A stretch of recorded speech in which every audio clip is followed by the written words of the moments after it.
2014 నుంచి 19 వరకు అమరావతిలో ప్రభుత్వ భూములతో కలిపి దగ్గర దగ్గర 55,000 ఎకరాలు సేకరించినటువంటి చంద్రబాబు నాయుడు గారి సర్కార్ ప్రపంచ స్థాయి రాజధాని నగరం కడతామని చెప్పి రోజు అదే మాట మాట్లాడుతూ వచ్చారు.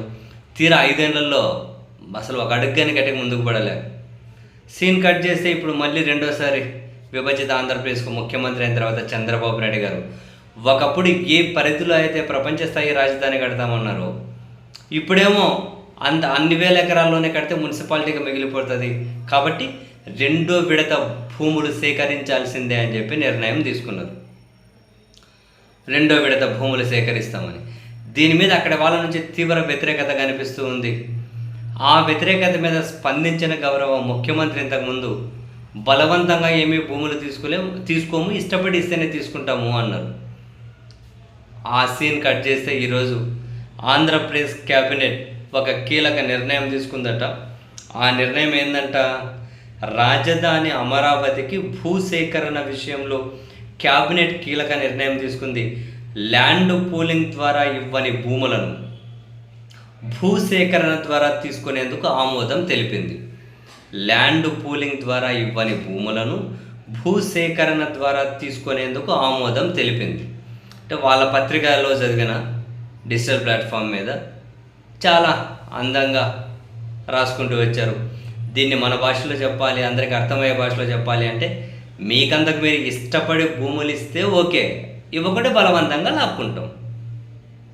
ఇష్టపడిస్తే ల్యాండ్ పూలింగ్ అవుతుంది, బలవంతంగా లేకుంటే ల్యాండ్ ఎక్వైజేషన్. దానికోసం చట్టాలు ఉన్నాయి, బలవంతంగా లాక్కోవచ్చు ప్రభుత్వం. ఇష్టపడి ఇచ్చిన వాళ్ళ దగ్గర తీసుకుంటారట, ఇవ్వని వాళ్ళ దగ్గర లాక్కుంటారట. Game start no, definitely game starts no.